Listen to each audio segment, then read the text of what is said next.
Olá, pessoal, boa tarde, sejam todos bem-vindos. Estamos aqui em mais uma programação do TEI Online. Meu nome é Jéssica, eu sou representante da DESAMPA. Estamos aqui com o Rafael, representante do CIEDS, gestor do TEIA Centro, e com a Adélia Rodrigues, representante da gastronomia periférica. Daqui a pouco eles vão falar um pouquinho sobre gastronomia e empreendedorismo. Porém, antes de eu passar a palavra para eles, eu gostaria de deixar alguns recadinhos importantes. Então, para quem não conhece a DESAMPA, é a Agência São Paulo de Desenvolvimento, está ligada à Secretaria de Desenvolvimento Econômico e Trabalho do município de São Paulo e é responsável por muitas das políticas públicas de empreendedorismo da cidade. Por isso, se você tem interesse pelo tema, pode continuar aqui nas redes sociais da DESAMPA ou no site adesampa.com.br, que a DESAMPA está disponibilizando semanalmente diversas programações informativas sobre o tema. Bom, o TEIA é um dos programas da DESAMPA, é um programa de coworking públicos municipais. Nós temos atualmente 5 unidades na cidade de São Paulo, então 2 na zona sul de São Paulo, uma na zona leste, uma na zona norte e uma no centro, que estão com o expediente suspenso, né, por causa das regras de isolamento, porém todas as equipes aí estão trabalhando juntas, incluindo o CIEDS, para disponibilizar a melhor programação possível para o TEIA online. Bom, só um último recado importante, a DESAMPA continua fazendo atendimento remoto ao MEI, então se você é MEI, precisa de alguma orientação, se tirar alguma dúvida, daqui a pouco a gente vai deixar colado aqui alguns números de telefone e e-mail, então é só entrar em contato com algum dos atendentes da DESAMPA por um desses canais. Bom, Rafa, Adélia, muito obrigada pela sua presença aqui, muito obrigada por dedicar esse tempo, seu conhecimento com a gente. Eu vou passar a palavra para o Rafael agora, tá bom? Boa tarde, gente. Tchau, tchau. Obrigado, Jéssica. Boa noite a todos e todas. Hoje com convidada aqui, a convidada Adélia, convidada muito especial que a gente já está conversando há mais de um mês para fazer essa live aqui. É verdade. Gastronomia, a Adélia vem representando gastronomia periférica. Já já vou passar a bola para ela fazer a apresentação. Bom, gastronomia, né, que é um negócio que a gente do CIEDS tem um carinho enorme, a gente já teve uma troca em outra frente que a gente realiza, né, que é as oficinas de sensibilização do projeto Pense Grande, que discute atitude empreendedora, então o Edson teve um momento de integração, né, eu sempre converso com o Edson e com a Adélia aqui da minha vontade de um dia fazer um projeto conjunto com eles também, porque eu admiro demais o trabalho que eles realizam. Bom, então, conforme de costume, né, às quartas-feiras aqui no Facebook da DESAMPA, a live é realizada pelo CIEDS. Nos outros dias da semana tem outras organizações que são responsáveis pela realização de outros TEAs na cidade, então Ecocultural, Empreende Aí, então tem uma programação bastante interessante, que fica aqui a dica para os empreendedores acompanharem, né, também as outras lives, e hoje a gente vai falar sobre gastronomia e as alternativas que os empreendedores desse ramo estão identificando durante esse período de pandemia. Eu e a Adélia e a Jéssica, a gente estava fazendo uma conversa aqui nos bastidores antes de entrar no ar, né? Que é um pouco do que a Adélia vai trazer aqui no assunto, sobre como é que o empreendedor, né, principalmente em contexto de situação de vulnerabilidade social, que já tem o seu produto ali num preço muitas vezes mais acessível para o seu público, como é que ele consegue fazer esse alimento, né, esse produto que ele vende, chegar na mão da pessoa que está fazendo a compra, sem colocar um valor adicional pelos aplicativos, por exemplo, de entrega, né? Como é que ele consegue fazer isso chegar com preço justo ainda? Ou pior, aquele empreendedor que tinha um estabelecimento físico e teve que fechar as portas e agora ele não está sabendo como lidar com o seu negócio nesse momento de pandemia, né? Então eu vou passar a bola aqui para a Adélia, pedir a Adélia para você se apresentar o que é o gastronomia periférica e o que tanto vocês estão fazendo nesse momento de pandemia, e aí na sequência a gente entra nas problemáticas aqui, né, e outras alternativas que a gente pode indicar para os empreendedores do ramo. Massa, queria agradecer, né? Faz mais ou menos mesmo um mês que a gente está aí desenhando esse papo. Acho que é bom, quanto mais tempo passa, mais apurado fica o olhar e, né, e a captação de informações para a gente dividir. Eu acho que esse é um momento que a gente está aprendendo a dividir muito mais o conhecimento que a gente tem, fazer muitas perguntas, né, e ficar muito atento às respostas das pessoas. Então, eu sempre acho muito rico quando alguém me chama para bater um papo. Eu nunca acho que é para só eu falar, é para bater um papo juntos, porque a gente vai, né, crescendo e talvez inspirando outras pessoas através das nossas vivências. Bom, eu sou a Adélia, né? Eu sou uma das fundadoras da escola da gastronomia periférica. A gente tem várias nuances dentro do nosso negócio. A gente é um negócio social, né? Então, dentro desse negócio, a gente tem uma escola de gastronomia, onde a gente forma cozinheiros para o ramo de alimentação, pessoas para o ramo de salão também. A gente tem um aplicativo que mapeia, né, restaurantes e comidas de rua das periferias de São Paulo, que aí eu acho que vai cruzar muito com o tema de hoje. Vou explicar um pouquinho mais sobre esse aplicativo e os avanços que a gente está tendo nesse processo desse período diferente, né? A gente tem um serviço de catering que esse foi completamente assim, massacrado pelo que a gente está vivendo agora, porque ele vive de evento e a gente sabe que, né, eventos, café da manhã, almoço, jantares, né, coffees, que são coisas que muitas vezes o empreendedor de alimentos começa por esses pequenos eventos antes de abrir um estabelecimento. Isso é uma das coisas que vai voltar por último no mundo que a gente conhecia, né, ou que a gente vai conhecer, porque a gente sabe que movimentos, né, de aglomeração vão demorar muito tempo para acontecer. Então, esse é um negócio completamente prejudicado, mas que a gente também está olhando para ele de uma outra forma. Então, tudo trouxe um aprendizado, né? Essencialmente, somos uma escola. Quando a gente tem que se resumir, a gente fala que a gente é uma escola, né, de transformação social, que visa a transformação social por meio da gastronomia e do desenvolvimento humano. O que quer dizer isso? A gente não foca apenas nas questões técnicas, a gente considera as questões sociais, a gente considera as questões políticas, de micropolítica, né, de que lugar essa pessoa está inserida, de como é que a gente faz ela aguçar o olhar dela, inclusive para a economia local, para as questões que estão ali permeando ela todo dia, que talvez, né, a gente está sempre tão treinado a olhar para fora e a servir, né, a classe média, a classe alta, que pouco a gente olha para si como potência. Então, a gente tentou aí nesse desenho do gastronomia, e acho que com muito sucesso, há 3 anos a gente vem conseguindo provocar pessoas a se olharem nessa formação de cozinheiros, né? Então é basicamente só tudo isso que a gente faz. Contando o que a gente... Como é que mudou a nossa vida no meio dessa pandemia. A gente estava indo para um momento muito positivo, não que não seja, né? A gente se reinventou muito, mas a gente estava indo para um momento que acho que todo negócio social vislumbra ter, que é aquele momento um pouco mais tranquilo, sabe? Que você tem um dinheiro em caixa para rodar o ano inteiro, né? Que você já planejou quantas pessoas vão ter a sua equipe, que você já planejou quantas pessoas vão ser impactadas pelo seu negócio. A gente tinha tudo isso muito bem desenhado, então teríamos turmas presenciais em 5 regiões de São Paulo diferentes, turmas grandes, né?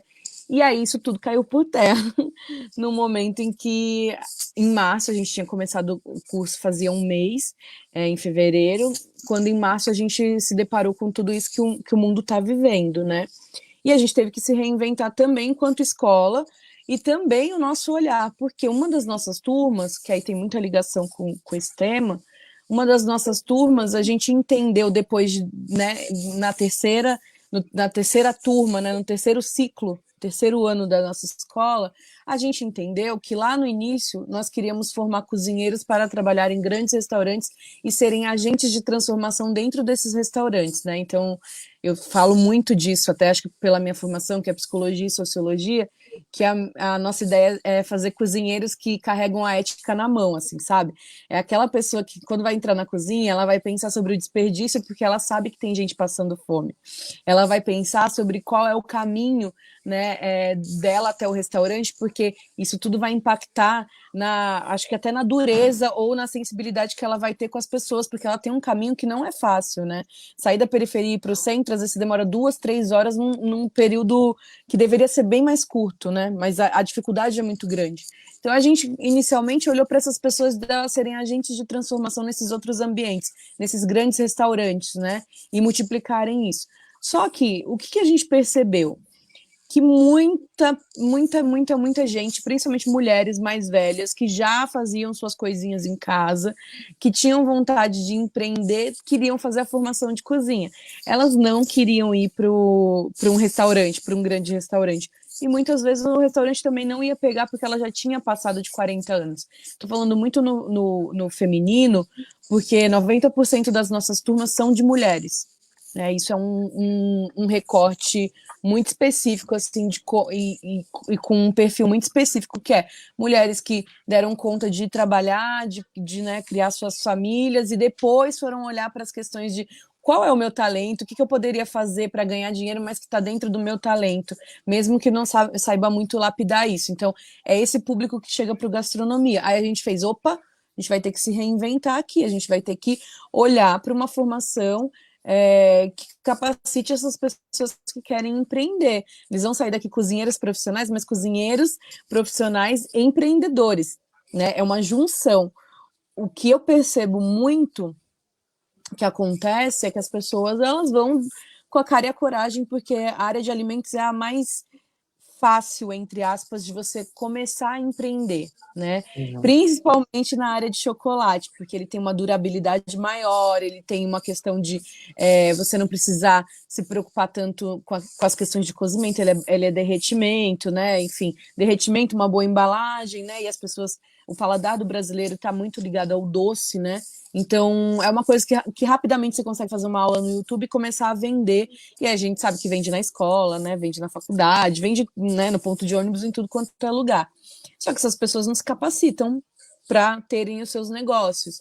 Em algum momento, elas acabam se exaurindo de tanto trabalho sem conseguir entender onde é que está o grande erro. O erro não está na receita, sei lá, do melhor bolo de chocolate. O erro está, acho que talvez na receita do caixa, coisa que ela nunca aprendeu a fazer, né? Na lista de compras, que é uma coisa que terrível. Eu tenho 34 anos, só há 3 anos eu aprendi a fazer lista de compras depois que eu entrei para o gastronomia periférica, assim. Que achava, não precisa, né? Vai no mercado e seja livre. Gasta o tempo que você precisar, sabe? Bem psicóloga, bem socióloga, sabe? Tipo, não quero essas amarras. E aí você consegue entender o quanto de desperdício de dinheiro e de tempo, né? Você tem quando você não faz uma boa lista. E isso sou eu, né? Isso sou eu, a pessoa da psicologia falando. Mas tem um monte de empreendedor da área de alimentos que, quando eu vou trabalhar essa questão, eles falam: imagina, lista de compras. Não, eu deixo meu cliente mudar o pedido até 24 horas antes. É do tipo, não, eu tenho uma rigidez, pode mudar até 24 horas. Passou de 24 horas, eu não. Eu falei, gente, mas o mercado, né, muda, o preço muda, e aí você não vai lucrar, enfim.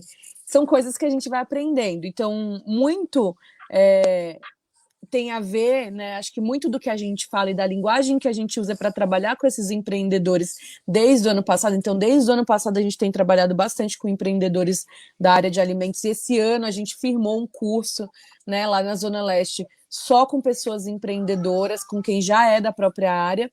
É muito a partir da nossa vivência, sabe? Do que a gente aprendeu, principalmente na montagem do nosso catering, o que a gente aprendeu na montagem do nosso negócio e o que a gente aprendeu na observação das periferias pelas quais a gente passou.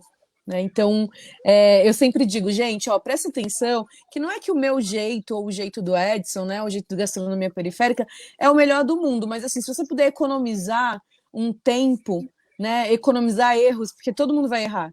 Né? Eu, inclusive, continuo errando em alguns pontos, outros não mais, né? Principalmente depois que você se debruça, né, no seu conteúdo, né, nos seus valores, nas suas questões, você erra cada vez menos.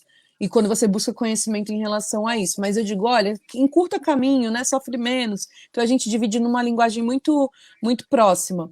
E aí, que a gente fez? A gente teve que se adaptar. Então esse curso está todo online. O Gastronomia Periférica ele passou a ser todo online. A gente tem, acho que, beirando uns 70 alunos, né? Todos em versão EAD, e isso também é uma adaptação, que também vai perpassar pelo empreendedor periférico uma questão que eu sei lá, se eu moro em Pinheiros e eu tenho que, sei lá, eu fazia faculdade presencial e eu tenho que fazer faculdade EAD ou fazer o curso EAD porque tá em um momento de pandemia, eu tenho recurso, a internet funciona em Pinheiros.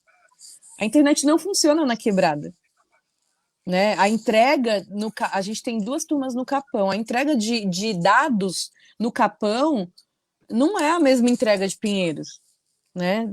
É surreal, assim, sabe? Então, a gente teve que estudar tudo isso, a gente acabou fazendo um redesenho do nosso negócio e de investimento do dinheiro que a gente tinha, então a gente aporta, a gente compra, né, pacotes de internet para os alunos, carrega o telefone deles para que eles consigam acompanhar as aulas, a gente tem mandado insumos, né, então a gente tem as aulas teóricas e as aulas práticas, e nas aulas práticas a gente faz a compra, né, do pequeno, do mercado menor, e manda entregar na casa de cada um dos alunos para que eles passem pela experiência de produzir também, né, e às vezes é produzir com um outro olhar. Eu tenho alunas que é engraçadíssimo lidar com quem já tem um negócio, que eu falo que é que nem ensinar para a mãe, sabe? Querer ensinar uma coisa, um conceito novo do mundo para a mãe, ela diz assim, mas eu já sei fazer isso, mas eu não vou mais mudar, mas é assim que eu faço. Empreendedora periférica é um pouco isso, né? Porque ele aprendeu na raça, aprendeu,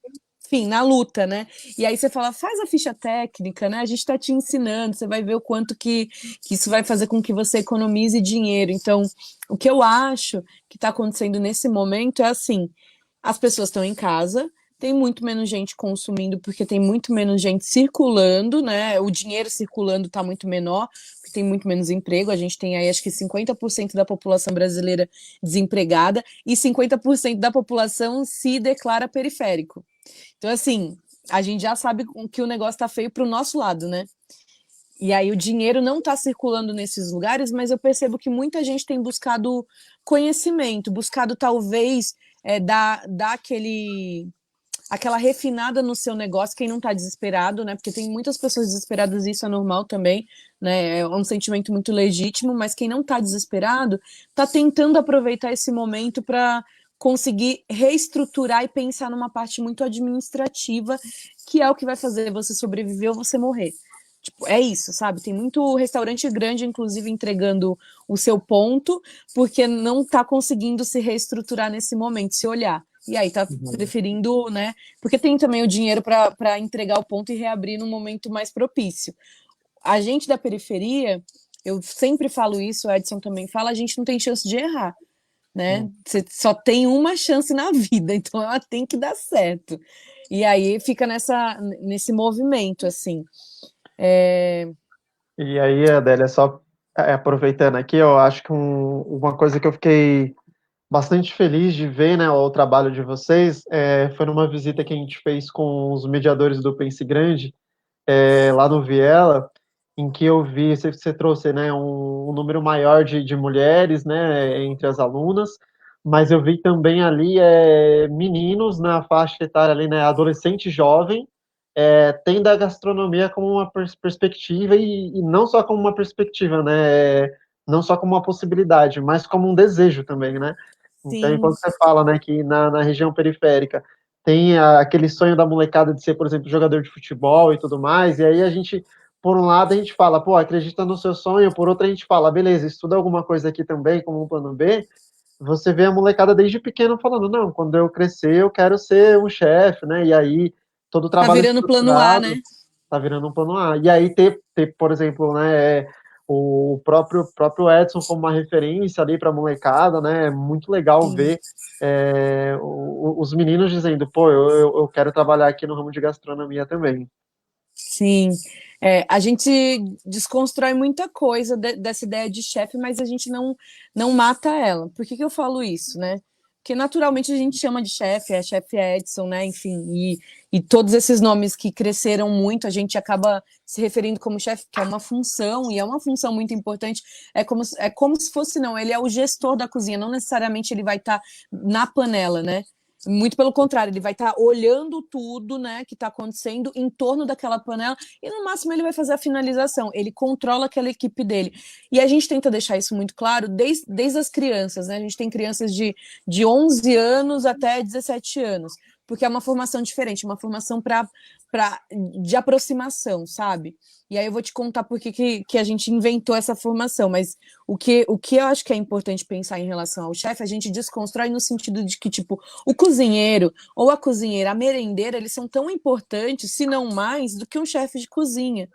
Né? Então, assim, que você não alcance ser o jogador de futebol o Neymar, mas que você jogue o seu futebol num time pequeno e consiga, né, sei lá, se satisfazer com aquilo, já é válido. Que você não consiga ser o Alex Atala ou Abel Coelho ou sei lá quem, né, que você imagina que é muito grande, mas que você se satisfaça com aquele micro território que você ocupa, aquele lugar que você ocupa, que não é um lugar de menos-valia.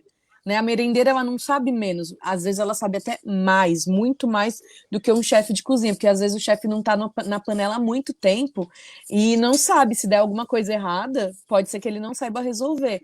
Então a gente vai desconstruindo isso. Quando a gente monta uma turma para criança, preferencialmente a gente sempre gostou muito de adolescente. É que assim, o gastronomia, a gente tem umas réguas e a gente é meio mole às vezes com algumas coisas. Por quê? Falar assim, é de 14 a 17, não, de 15 a 17 anos para a gente poder preparar para a nossa turma de adultos. Então seria tipo uma continuação, né? Que aí começa a entrar com 18. E aí seria de 18 a 35.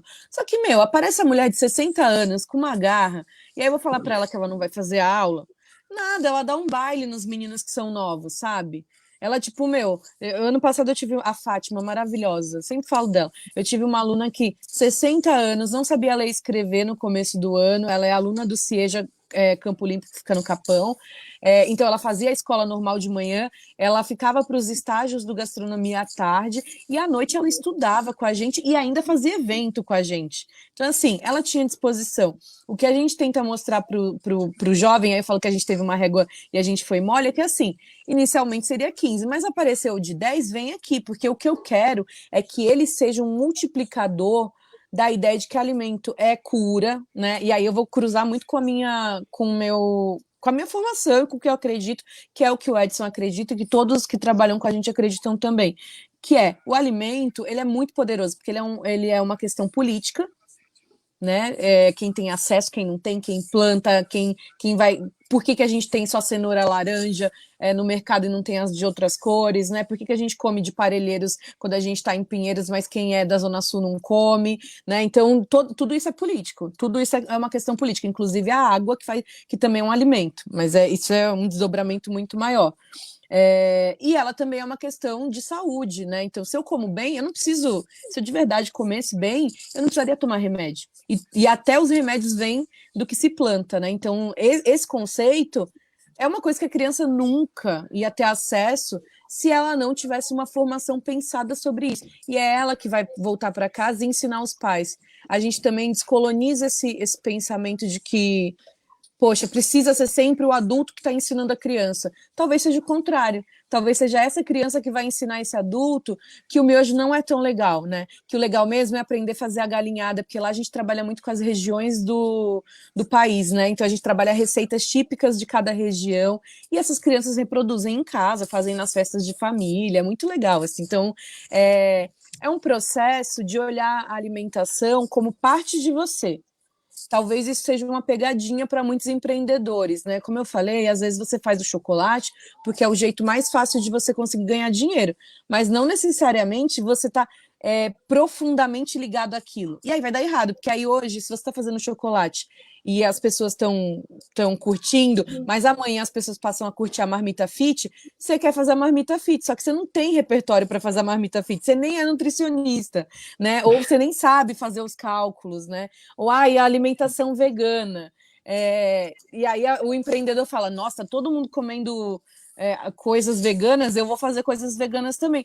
Mas a pessoa, tipo, tá usando outros ingredientes que são muito mais prejudiciais à saúde do que a carne ou do que alguma coisa de origem animal, sabe?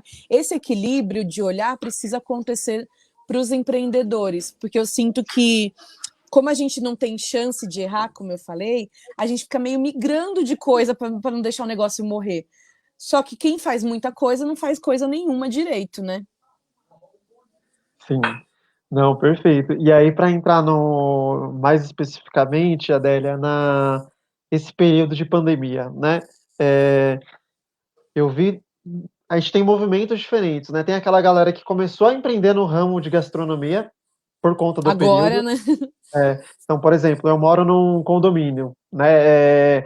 Já tinha algumas pessoas que mandavam sempre no grupo do condomínio ali alguma coisa que produzia, e teve um pessoal que começou a vender nesse período. Então, a pessoa perdeu o emprego, falou, putz, beleza, vou começar a fazer alguma coisa e vender aqui no prédio.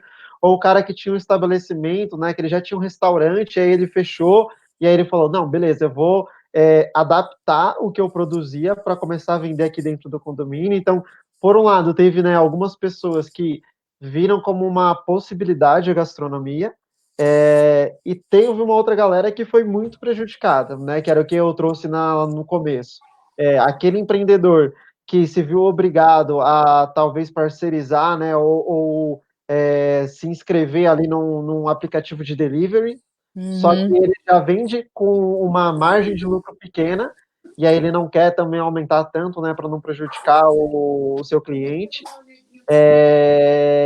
E aí o ponto é, o que esses empreendedores, né, a gente consegue oferecer de alternativas para eles?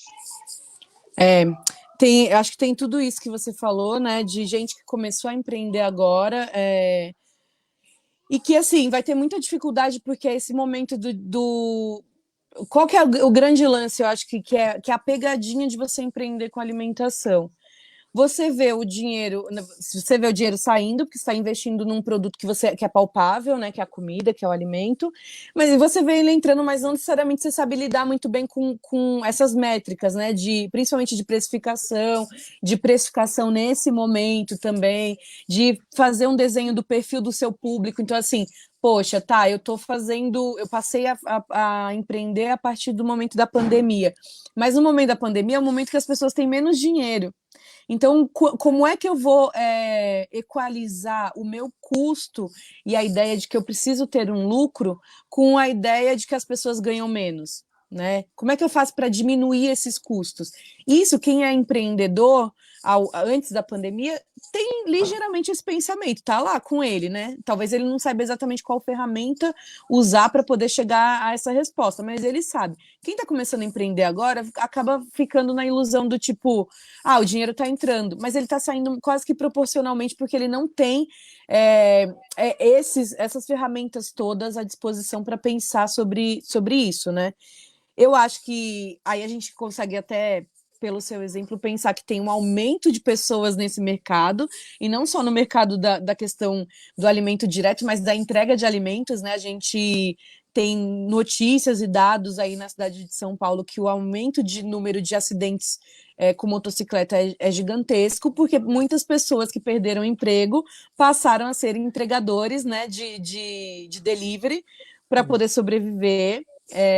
E aí essas pessoas não têm a habilidade da rua de um cara que é motoboy há, sei lá, 10 anos, entendeu? Então a chance dele se acidentar, a chance dele entregar um produto de uma maneira ruim, né? Esses dias eu pedi um delivery, nossa, o cara colocou na muretinha, assim, né? O meu muro é bem baixinho, e ele colocou na muretinha e falou, tchau, tá aqui, né? Não sei o quê, porque eu pago pelo aplicativo.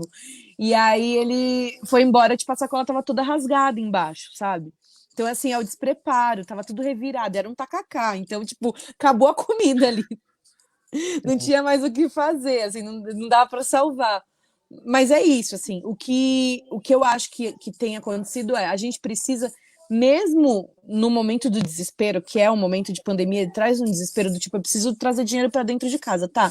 Mas eu ainda vou precisar fazer um desenho de perfil de quem vai ser o meu público, eu ainda vou precisar fazer um recorte muito específico do que é o meu carro-chefe, de qual é o meu talento, eu não posso achar que, tipo, se eu fizer marmita fit, ao mesmo tempo eu fizer bolo, e aí eu fizer festa na caixa, e aí eu fizer não sei o quê, que eu vou ter lucro porque eu vou comprar N produtos que eu não pesquisei se vai ter saída no meu bairro ou não. E aí também aí a gente chega no ponto do delivery que você falou, né?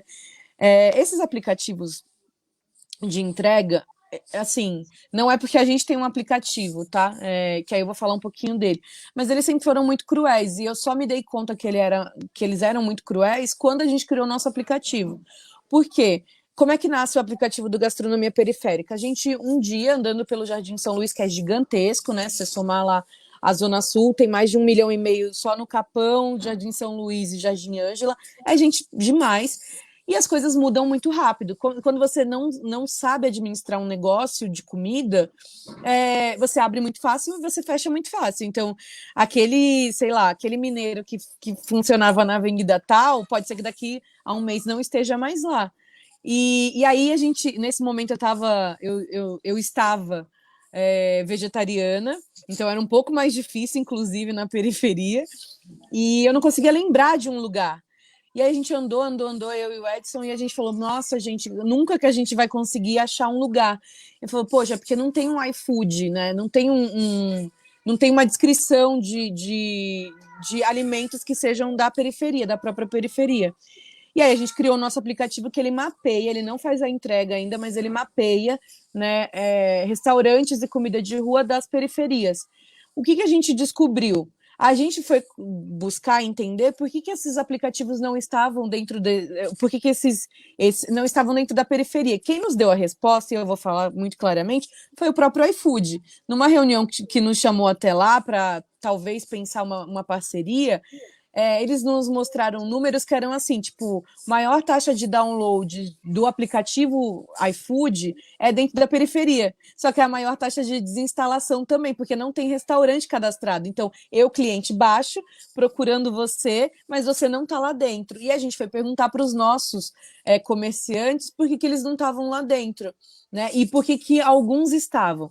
Os alguns que estão repassam o valor do aplicativo para o cliente, então fica mais caro, né? Fica bem mais caro. Se você buscar na loja ou se você pedir pelo delivery fora do aplicativo, sai mais barato, né? Então isso já causa uma diferença.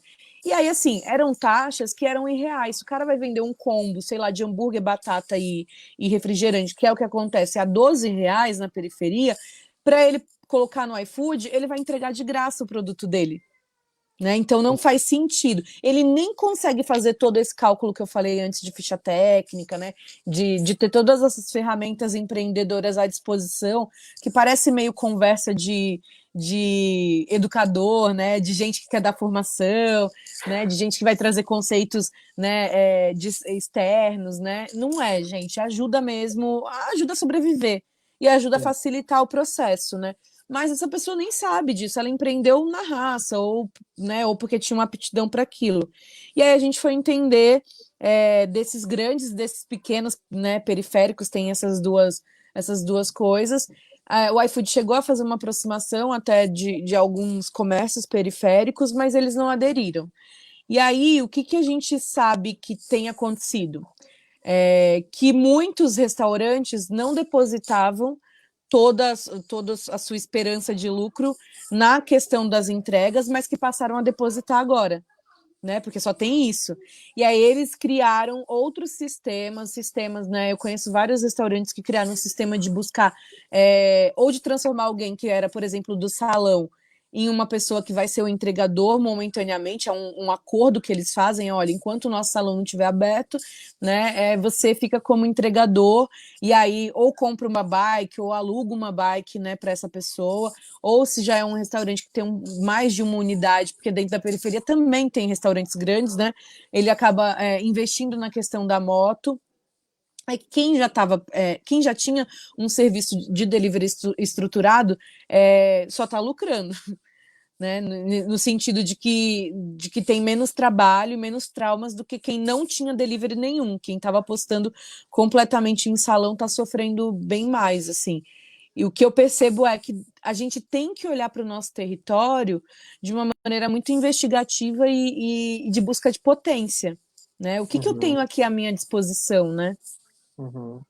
Acho que 2 pontos que eu queria destacar aqui da sua fala, né? Primeiro sobre esse grupo que começou a empreender agora, que por vezes, né, parece que é balela de quem quer vender formação ou coisa parecida, né? Mas que é importante buscar esses canais, né, que oferecem algum apoio, e a gente viu várias iniciativas surgindo durante esse período também, que vai desde processos de formação até acesso a crédito, e aí eu sempre destaco, a gente fez uma live aqui com o Lemuel da Firgum, e ele trouxe uma reflexão muito importante, né, do cuidado ao se refletir sobre no momento que você vai solicitar o crédito, né? para que isso não se torne outro problema, né? Então, você já É porque está... uma hora você vai ter que pagar, né? Exatamente. É Então, tipo isso. você não pode adiar um problema ou piorar um problema, né? Você tem que fazer uma análise consciente ali se aquilo faz sentido ou não. Uma das iniciativas que a gente criou logo no começo da pandemia foi criar uma iniciativa chamada Rede de Mentores, em que a gente mapeou voluntários, né, que atuam como mentores de todo o Brasil, e eles se colocam à disposição para oferecer mentorias para pequenos empreendedores. E aí, quando a gente Legal. trabalha, né, o CIEDS trabalha especificamente com recorte de empreendedores em contextos de vulnerabilidade, né, que é o migrante refugiado lá em Roraima, é o jovem de favela do Rio, enfim, um perfil bastante diverso. E a maior parte dos empreendimentos, eles são da área gastronômica, e aí, em segundo lugar, tem a galera do ramo da moda, enfim. E aí é justamente esse ponto que você falou. A pessoa começou a vender cookie durante o período de pandemia. Quanto que eu cobro pelo cookie, né? Como é que eu faço essa precificação? O que eu vou colocar aqui de um custo, sei lá, uma embalagem que vai encarecer, mas, né, de um outro lado eu consigo cobrar um valor maior. Então, é importante estar atento a essas oportunidades, né? E aí, sobre o ponto que você trouxe, né, sobre a parte de entrega, a gente tem discutido com alguns parceiros, né, a possibilidade de oferecer um apoio para os empreendedores do ramo gastronômico, mas também pensar nessa outra cadeia, que é o pessoal de logística, né? Então, Sim.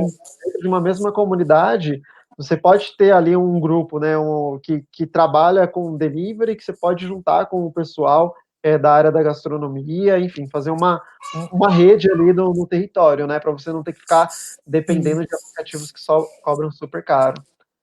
Exato. E você falou uma coisa importante, né? A coisa da rede. Parece um clichêzão também, vários clichês, né, sendo ditos, mas o empreendedor, ele é alguém muito solitário, né? E, e ele é solitário, às vezes, inclusive dentro das formações, porque ele até emocionalmente ele se liga a um outro empreendedor do tipo, nossa, a sua dor é a minha dor também, né? Ah, você faz isso, que legal. Mas ele não entende potencialidades de complemento do serviço dele. Eu sempre digo, talvez não seja você a pessoa que vai fazer tudo, que vai fazer a produção e que vai pensar na rede social, que a rede social hoje em dia ela é fundamental, né, para o desenvolvimento do seu negócio, né, para as vendas, né? Então você precisa ter uma embalagem bonita na entrega, mas você também precisa ter uma imagem bonita virtualmente. E, você não vai exigir que, sei lá, a dona Maria, que faz o bolo, que é maravilhosa, no bolo dela ninguém ganha, que ela saiba mexer no Instagram, que ela saiba mexer no. Mas ela tem que conseguir enxergar, a partir do conhecimento que é partilhado, né? Enxergar a potencialidade em um outro empreendedor que sabe fazer isso. Então eu sempre digo, poxa, você não precisa entender de comunicação. Né? Você só precisa entender o que é o seu negócio. Porque se você não entende, vai vir alguém com uma ideia e vai falar assim: ah, muda o nome, muda o logo, vai chamar com o nome americano, né? Porque tudo é cake, cheesecake, não sei o que lá. E aí você perde completamente a identidade do que é seu. Então não é isso. A ideia é como é que eu, empreendedora, posso me juntar a um outro empreendedor também para que isso se complemente. Essa ideia que vocês estão trazendo da logística é isso, né? Não é uma coisa que só nos grandes centros, né, na parte mais central, a pessoa tem o motoboy. Ele vem da periferia. Por que ele está trabalhando longe da casa dele ao invés de estar trabalhando ali dentro, né? Como é que a gente faz para unir essas pontas? Isso é uma coisa muito importante, né? Só trazer aqui alguns comentários do pessoal que está interagindo aqui, Adélia. E aí até reforçar, né? Quem está assistindo, se tiver alguma pergunta para fazer sobre o tema que a gente está discutindo, pode ir colocando nos comentários aqui, que a gente vai começar a fazer um bate-bola aqui de perguntas e respostas mesmo. Boa, porque se deixar eu falo, hein? Você viu? Eu vou embora. Não, vamos embora, é isso. Bom, o Manu Muniz mandou boa noite aqui. O Manu é responsável pela gestão de uma unidade do TEIA também, lá em Taipas. Legal. Vanderleia mandando que legal. Ó, aqui o Juraci é lá do TEIA Taipas, o Manu mobilizando a galera lá de Taipas aqui para a live Que também. legal. Aí tem uma galera marcando aqui, possivelmente, né, ou empreendedores do ramo, ou pessoas que possam ter interesse, né? Aí marcando aqui o João, marcou a Marília, a Bruna mandando boa noite, a Vanderleia colocando aqui, ó, colocar na tela Adélia, vocês são instrumentos de transformação constante em todas as áreas. Olha aí, legião de fãs da Mas gastronomia. essa é nossa parceira. Eu sou, tipo, super fã dela. E é isso, porque são mulheres pescadoras do Riacho Grande, que é a divisa ali de São Bernardo, que não podem pescar o ano inteiro, foram aprender a fazer cerâmica, montaram uma cooperativa, entenderam que só a pesca não dava, mas ela é a parte da história delas, né? Que aí quem tem grana chama de storytelling, né? O storytelling delas é maravilhoso. Elas são pescadoras, ceramistas e trabalham com cambuci. Então, tudo isso está interligado, né? E todas as coisas fazem muito sentido, assim. Então, ela está sempre junto com a gente, mas, assim, todo o nosso... E aí, até contar essa coisa do nosso serviço de catering. Todo o nosso serviço de catering usa a louça delas, porque é isso. Eu carrego... Qual é o diferencial? Eu preciso criar diferencial se eu tenho muita concorrência. Serviço de alimentação é o que mais tem concorrência. Como é que eu me diferencio? Eu me diferencio através da minha narrativa. E dentro da minha narrativa, eu tenho periféricos, né, das regiões urbanas e periféricos que são ali das regiões mais menos urbanas, né, mais agricultores, enfim. E aí a gente carrega tudo isso. Dentro da ideia do nosso serviço de catering, as pessoas têm acesso ao aproveitamento total dos alimentos, têm acesso a pessoas reais, que a gente fala que isso acontece bastante em eventos muito grandes, de você ter pessoas servindo que ela não sabe nem o que ela está servindo, porque ela não tem uma relação com aquela comida, né? E normalmente são pessoas escolhidas por um padrão estético aceitável dentro de um espaço que é branco, né? E a gente leva todas as nossas histórias, né? Todas as nossas narrativas junto com a gente. Então, os turbantes, as coisas coloridas, né? A nossa comida que é um aproveitamento total, as louças dessas mulheres que são ceramistas. Isso faz com que as pessoas paguem o valor do nosso diferencial. Isso também é uma coisa importante, né? Acho que pensar assim, poxa, eu estou fazendo a receita lá em Salvador, a gente teve em Salvador no ano passado. Lá em Salvador tem o pão delícia, né? Mas assim, o pão delícia, um monte de gente sabe fazer, mas o pão delícia da avó de não sei quem, nossa, ninguém ganha. Porque você conta a história junto, e aí você quer comprar a história. E hoje em dia, o que está fazendo as pessoas comprarem comida é a história delas. Né? Eu faço uma escolha a dedo, pensando nessa coisa do quanto de dinheiro eu tenho neste momento, quanto que a gente precisa resguardar também para coisas que a gente não sabe quais são, o que vai o que vem por aí, quanto tempo vai durar. Mas quando eu escolho um delivery, eu escolho assim, eu, Adélia, feminista também, escolho qual é o restaurante de uma mulher que eu vou, né, comprar a comida dela. Né? E isso a gente precisa trazer, acho que para o microempreendedor numa situação de vulnerabilidade, que é o que vocês trabalham, a gente precisa trazer isso inclusive para dentro da nossa família e do nosso círculo de pessoas, sabe? Eu não posso aceitar que o meu círculo de pessoas pendure a conta. Né? Porque eu estou ensinando que o meu trabalho talvez não tenha tanto valor assim. Né? Tudo bem eu pagar depois. Né? Eu tenho que mostrar para essa pessoa, tipo, não, você é a primeira pessoa que tem que investir no meu trabalho. Né? Você é a primeira pessoa que tem que divulgar o meu trabalho. Não é, poxa, eu como o bolo da minha tia quando que faz bolo para vender quando é na família, mas quando eu tenho que comprar, eu quero comprar de uma marca grande de bolos que não tem sabor nenhum, sabe? Não, eu tenho que comprar da minha tia, eu tenho que falar para as pessoas que é o melhor bolo do mundo. Então, esse boca a boca, ele acontece e aí a gente precisa criar também sistemas para que isso aconteça.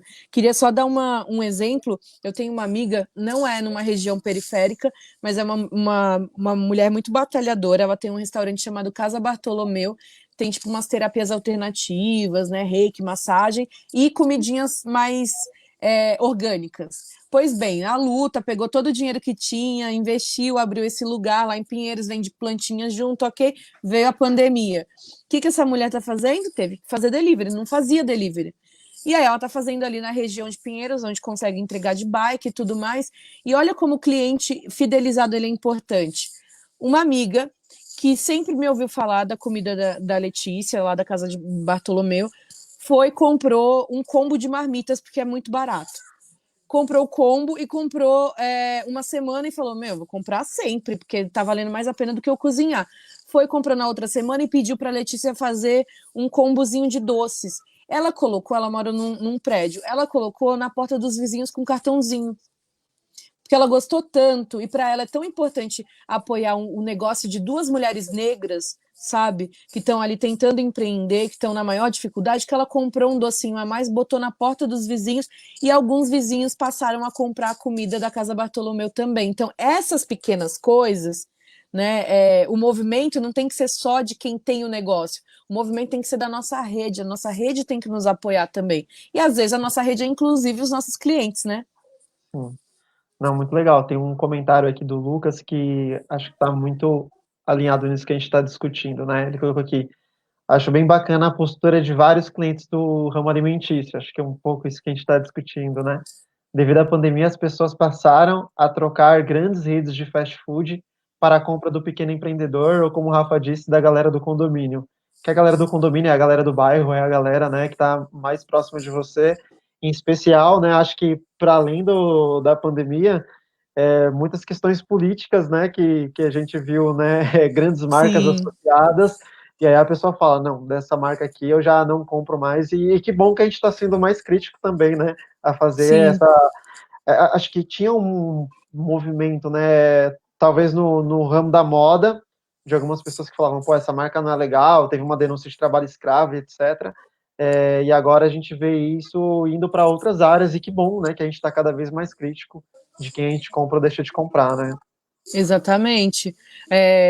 O Edson fala muito dessa conta, assim, que se a gente for pensar, um periférico ele não tem um poder aquisitivo muito alto, mas são muitos periféricos. Quando você soma, né, ele dá o exemplo do tipo, a pessoa vai num mercado, sei lá, num Pão de Açúcar na região central, ou sei lá, num Carrefour na região central, é uma família de duas, três pessoas no máximo. A pessoa vai no Atacadão, ela, tipo, tem uma família de 8 pessoas e ela vai fazer uma compra gigantesca, né? E vai para o mesmo empresário, né? Vai para o mesmo dono.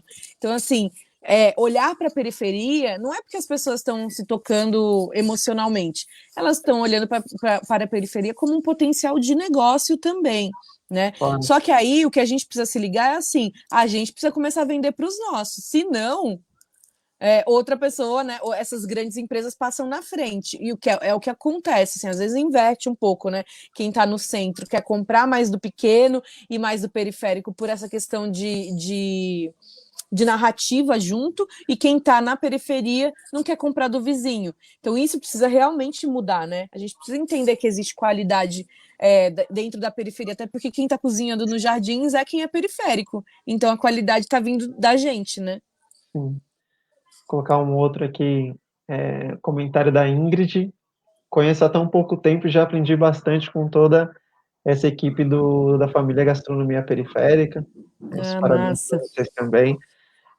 Uma outra iniciativa dela que a gente começou também durante o período de pandemia é um projeto próprio do CIEDS chamado Pessoas e Negócios Saudáveis, em que a iniciativa, né, o público final são pessoas em territórios de maior vulnerabilidade que recebem alimentos, né, as famosas quentinhas ou marmitas de maneira gratuita.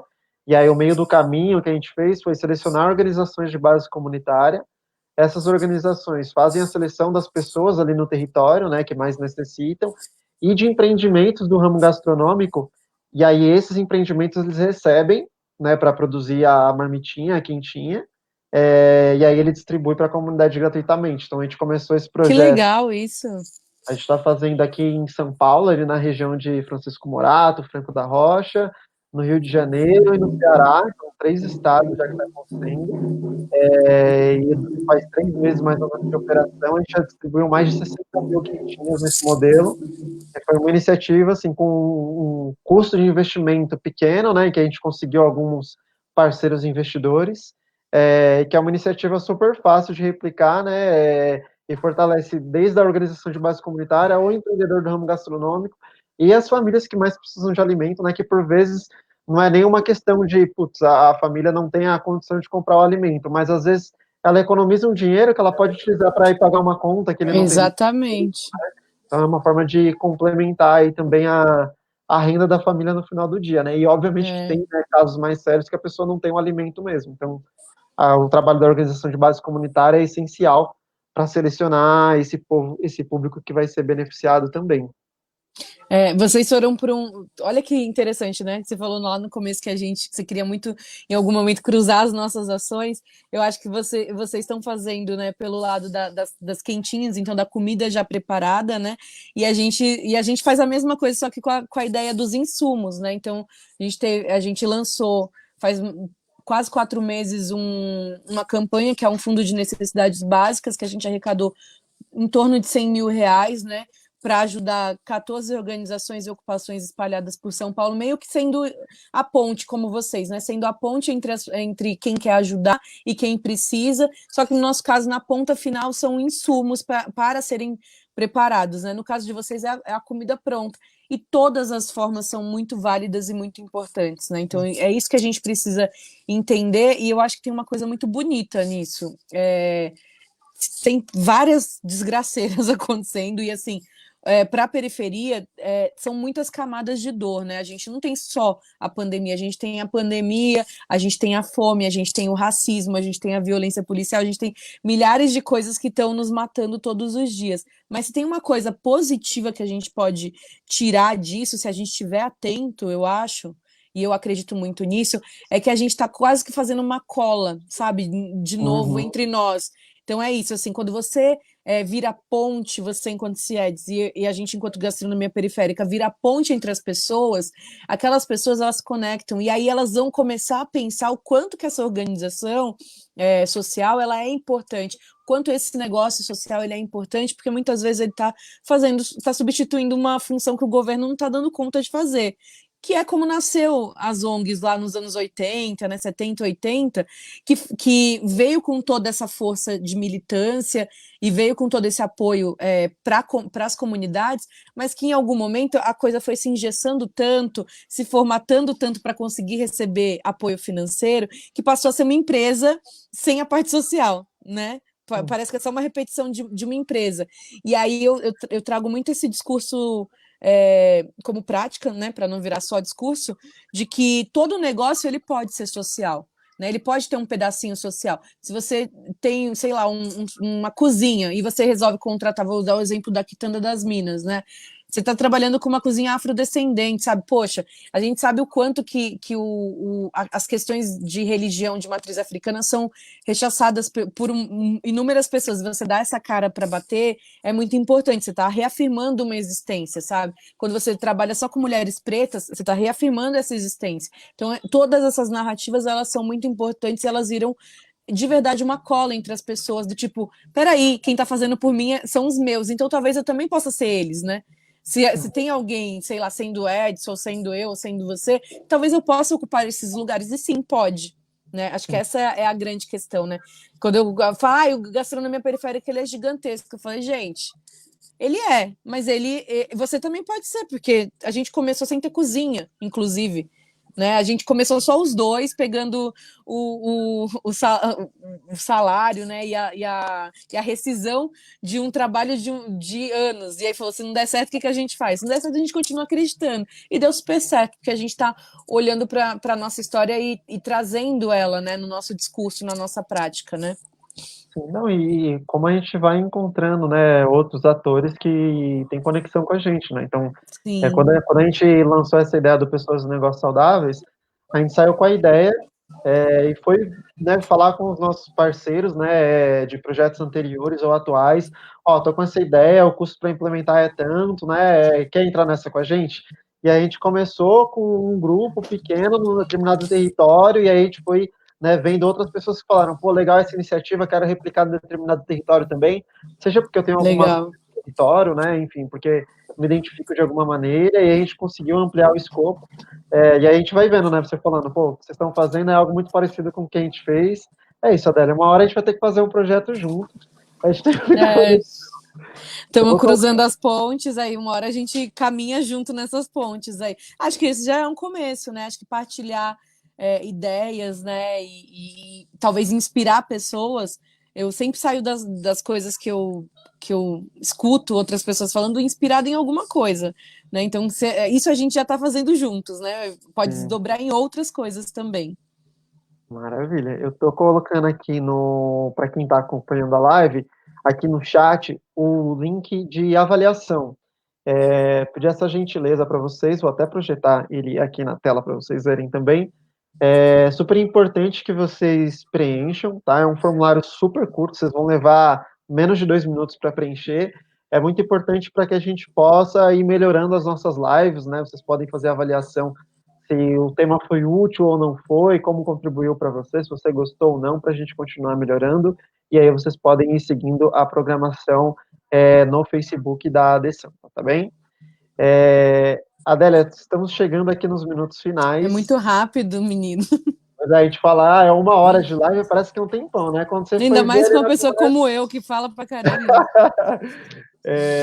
Só retomando aqui, né? O pessoal foi marcando outras pessoas, Beatriz marcou aqui a Lidiane, a Carla, a Vanderleia voltou aqui também compartilhando o Instagram, a Lenir colocando, assistindo também. Bom, chegando aqui nos 5 minutos finais, Adélia, tem alguma iniciativa que o Gastronomia está tocando que você queira compartilhar ou quer divulgar quais são os canais? Quem quiser achar vocês, né, para possíveis serviços, parcerias, como é que faz? Bom, tem uma coisa que eu acho que é muito para o empreendedor, porque é isso, né? A gente está com o nosso aplicativo, que foi até acelerado pelo Vitec e fez ele crescer bastante, e a gente empacou em um determinado momento no processo da tecnologia, que é uma coisa que agora a gente está resolvendo e a gente está muito feliz. Então, se você entrar lá no Instagram do Gastronomia Periférica hoje, @gastronomia periférica, você vai ver que tem uma pesquisa junto com uma empresa parceira nossa, que é a Suflex, que é justamente sobre microempreendedores, empreendedores periféricos, né? É um questionáriozinho que vai ajudar a gente a colocar no ar a nossa próxima fase do aplicativo, com uma coisa muito mais direcionada e muito mais assertiva, né? A gente está pensando em incluir coisas como fazer a ficha técnica dentro do aplicativo mesmo, então você vai conseguir ver o restaurante, mas também vai ter uma interface que vai ser só para quem já é dono de algum negócio de alimentos. A gente, a partir dessa modificação, também quer incluir quem faz comida por encomenda, porque era uma área que a gente não tinha dentro do nosso aplicativo, né? A gente também está fazendo lives pelo Gastronomia com temas muito diversos, não necessariamente só de empreendedorismo. Ontem eu fiz uma muito legal sobre a questão de saúde mental com uma psicóloga muito bacana, que perpassou, né, e cruzou essa ideia de saúde mental, pandemia e questões sociais ligadas ao sistema econômico que a gente está. Então, assim, a gente tem que se munir do máximo de conhecimento que a gente puder para a gente conseguir sobreviver, né? A gente só sobrevive se for dessa forma. Então, se tiver uma coisa para deixar, é isso. Sigam a gente lá, porque acho que tem muito conteúdo, tem as nossas formações, tem quando a gente está abrindo inscrição para curso EAD também, é por lá que a gente comunica, né? E por lá também consegue falar comigo, pode mandar DM que eu sempre respondo. Eu estou sempre à disposição, porque eu acho que a gente só cresce se for no coletivo, né? Individualmente nada acontece. E aí queria agradecer pelo convite, pela paciência de ter, né, esperado tanto tempo, porque eu tive alguns intempéries aí no meio do caminho, mas queria agradecer, viu? E me colocar sempre à disposição de vocês. Imagina, Adélia. Bom, antes de fazer os agradecimentos finais aqui, compartilhar de novo, né? Essa foi mais uma TEA realizada pelo CIEDS, que é uma das organizações, né, que faz a gestão dos TEIAs. TEIA é uma iniciativa da Adessampa, com a Secretaria de Desenvolvimento Econômico e Trabalho de São Paulo. O CIEDS é uma organização da sociedade civil que está presente hoje em todo o Brasil. A sede fica no Rio de Janeiro, a gente tem filial em São Paulo, no Ceará, e projetos acontecendo em todo o Brasil, não só na área de empreendedorismo, né, mas também na área de educação, engajamento cívico, inclusão social e bem-estar. Então, deixo os nossos canais abertos, né, vocês podem buscar no Facebook, Instagram e o site cieds.org.br, inclusive para conhecer algumas das iniciativas que a gente foi falando aqui. Então, mencionei pessoas e negócios saudáveis, mencionei rede de mentores, enfim, tem uma série de Muita oportunidades coisa, né? que ficam à disposição aí para quem quiser conhecer mais. E reforço o convite, né, para que vocês fiquem de olho no Facebook da Adessampa, na programação das lives das demais organizações. Eles também fazem um atendimento individualizado ao pequeno empreendedor. Então, se você é MEI e está precisando de um atendimento, você pode ficar de olho aí no Facebook da Adessampa, que eles compartilham e-mail e telefone, que você pode ligar e tirar uma dúvida na hora com esses consultores. Bom, Adélia, muitíssimo obrigado, mais uma vez reforço aqui na minha admiração pelo trabalho que vocês realizam, muito obrigado por participar da live aqui, espero que a gente possa fazer outras coisas futuramente aí, tá bom? Eu que agradeço, obrigada, viu? Boa noite. Boa noite, tchau, pessoal. Tchau, gente. Fiquem bem, se possível, em casa, e quarta-feira que Exato. vem, provavelmente no mesmo horário, estarei por aqui de novo. A gente divulga com antecedência no Facebook da Desampa, tá bom? Até mais. Tchau, Até tchau. mais.